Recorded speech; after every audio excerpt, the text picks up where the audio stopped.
Hello, എല്ലാവർക്കും എൻ്റെ ചാനലിലേക്ക് സ്വാഗതം. ഇപ്പോൾ സമയം 7 മണിയായിട്ടാണ്. ഇന്ന് നേരം വൈകിട്ടാണ് എണീറ്റത്. എന്താണെന്ന് വെച്ചാൽ മക്കൾക്ക് 7:30ക്കാണ് മദ്രസ. അപ്പോൾ അത് കാരണം 7:30ക്ക് പോയാൽ മതി.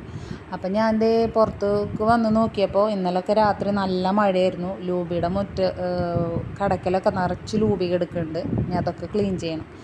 അപ്പോഴത്തേനും ദേ പാല് വന്നു, ചായ വെച്ചുകൊണ്ടിരിക്കുകയാണ്. അപ്പം 7:30 ആകുമ്പോഴത്തേനും പിന്നെ മക്കൾക്ക് ചായ കുടിച്ചിട്ട് പോകാമല്ലോ. അപ്പം ഞാൻ ചായയൊക്കെ വെച്ചു.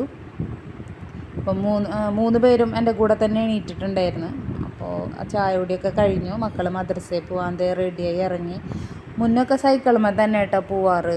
ഞാൻ ഡ്രൈവിങ് പഠിച്ചേ പിന്നെ ഞാൻ തന്നെ കൊണ്ടാക്കി കൊടുക്കാറ്. ഇപ്പോൾ കുറച്ച് നാളായിട്ടുള്ളൂ ഡ്രൈവിങ് പഠിച്ചിട്ട്. അപ്പോൾ ഞാൻ തന്നെ വണ്ടിയൊക്കെ കൊണ്ടാക്കി കൊടുക്കും.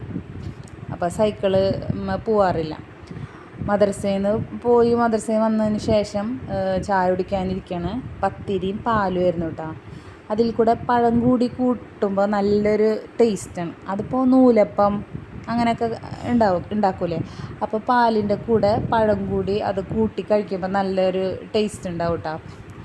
അതിന് ശേഷം ഞാനെന്ത് ചെയ്തു, കുറച്ച് പുല്ലൊക്കെ പറിക്കാനുണ്ടായിരുന്നു. അതൊക്കെ പറിച്ചൊക്കെ കഴിഞ്ഞു. അപ്പോൾ ഇന്നലെ കുറച്ച് പയർ വാങ്ങിച്ചിട്ടുണ്ടായിരുന്നു. അപ്പോൾ ഉച്ചയ്ക്ക് പയർ ഉപ്പേരി വെക്കണം. അങ്ങനെ കുറച്ച് പണികളുണ്ട്. അപ്പോൾ പയറൊക്കെ അരിഞ്ഞ് വെക്കാമെന്ന് വിചാരിച്ചു. ഇത് കഴിഞ്ഞിട്ട് വേണം ഇനി അടിച്ചൊക്കെ വരാൻ. അപ്പോൾ ഉമ്മുട്ടി വന്നിട്ട് പറഞ്ഞു, ഉമ്മച്ചിയെ ഞാൻ ചെയ്തുകൊണ്ട് എന്ന് പറഞ്ഞിട്ട് ഉമ്മോൾ എന്നെ ഹെൽപ്പ് ചെയ്യാൻ നിന്ന്. പയറരിയാൻ എൻ്റെ കൂടെ വന്നതിന് ഞാൻ വേഗം മാറ്റി നിർത്തിയതാണ്.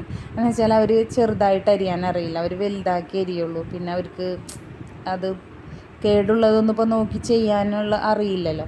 അപ്പോൾ അത് കാരണം അത് ഞാൻ ചെയ്യേണ്ടതെന്ന് പറഞ്ഞു. അപ്പോൾ വേഗം തന്നെ ചൂലൊക്കെ എടുത്ത് അടിച്ചു വാരി അപ്പോൾ തുടയ്ക്കാൻ നിൽക്കണം.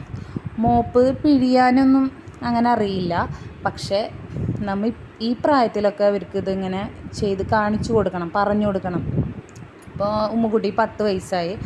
ഇനി ഓരോ കാര്യങ്ങൾ ഇങ്ങനെ ചെയ്താലേ അവർ അത് ഇനി ജീവിതകാലം മുഴുവൻ അങ്ങനെ ചെയ്തുകൊണ്ടിരിക്കുള്ളൂ. അല്ലെങ്കിൽ അവരൊരു മടിയന്മാരായി മാറും. ഇപ്പോഴത്തെ കാലത്തെ കുട്ടികളൊക്കെ പണിയെടുക്കാനൊക്കെ ഒരുപാട് മടിയുള്ള കുട്ടികളാണ്. അപ്പം അവർക്ക് കുറച്ച് കാര്യങ്ങൾ നമുക്ക് പറഞ്ഞു കൊടുക്കാൻ പറ്റുന്നതും ചെയ്തു കൊടുക്കാൻ പറ്റുന്നതൊക്കെ നമ്മൾ പറഞ്ഞും ചെയ്തും അവർക്ക് കൊടുക്കണം. നമ്മൾ എന്താ പറയുക, ഒരു നല്ല കാലഘട്ടത്തിലല്ല ഇപ്പം നമ്മൾ ജീവിക്കുന്നത്. നമ്മുടെ മക്കളെ എങ്ങനെയാണ് പഠിപ്പിച്ച് ഇതാക്കണത്, അതുപോലെ അവർ വലുതാവുമ്പോഴും ആവുള്ളൂ. അപ്പം അത് കാരണം ഇപ്പോഴത്തെ തലമുറയിൽ നമുക്ക് അവർക്ക് പറഞ്ഞു കൊടുക്കാവുന്ന കുറേ കാര്യങ്ങളുണ്ട് ചെയ്തു കൊടുക്കാൻ. അപ്പോൾ കുഞ്ഞിങ്ങനെ എന്തെങ്കിലുമൊക്കെ പണികളൊക്കെ അവർക്ക് നമ്മൾ ഒഴിവ് ദിവസങ്ങളിൽ അവർക്ക് ഓരോന്നൊക്കെ കൊടുക്കുക, അടിച്ചു വാരാൻ കൊടുക്കുക. പിന്നെ അവരാർ കഴിക്കുന്ന ഭക്ഷണം, പാത്രങ്ങൾ അവരാരെ കൊണ്ട് തന്നെ കഴുകിപ്പിക്കുക. അതൊക്കെ ചെറിയ പണികളാണ്. അതൊക്കെ അവർക്ക് ചെയ്യാൻ പറ്റും. ഇങ്ങനെ തുടയ്ക്കാനൊക്കെ മോപ്പൊക്കെ പിഴിയാനൊക്കെ അവർക്ക് ഇത്തിരി ബുദ്ധിമുട്ടുണ്ടാവും. അപ്പോൾ നമ്മൊന്ന് പിഴിഞ്ഞു കൊടുത്താൽ മതി. അപ്പോൾ അവർക്ക് പറഞ്ഞു കൊടുത്തിട്ടുണ്ടെങ്കിൽ ഇപ്പം അതവർക്ക് മനസ്സിലാവും. പിന്നെ അത് സാവധാനം അവർ അത് തന്നെ ചെയ്തുകൊണ്ടിരിക്കും. ഉമ്മുകുട്ടി നല്ലോണം ഹെൽപ്പ് ചെയ്യും കേട്ടോ. അടിച്ചു വാരൊക്കെ ചെയ്യും, പാത്രം കഴുകിത്തരും. അത് മോനായാലും അങ്ങനെ തന്നെയാണ്, എല്ലാം ചെയ്തു തരും. അപ്പോൾ ഞാൻ ഉച്ചഭക്ഷണമൊക്കെ കഴിഞ്ഞു, ഉറക്കമൊക്കെ ഉറങ്ങി എണീറ്റു. അപ്പോൾ ഞാൻ പഴം വാട്ടിക്കൊടുത്തു. ഇപ്പോൾ അതേ 2 പേരും അങ്ങോട്ടും ഇങ്ങോട്ടും അടിയും പിടിയാണ് കേട്ടോ. ഒരു പാത്രത്തിൽ തന്നെ 2 പേർക്ക് ഇട്ട് കൊടുത്തത്. അപ്പോൾ അതിൻ്റെ ഓരോ പ്രശ്നങ്ങളാണ്.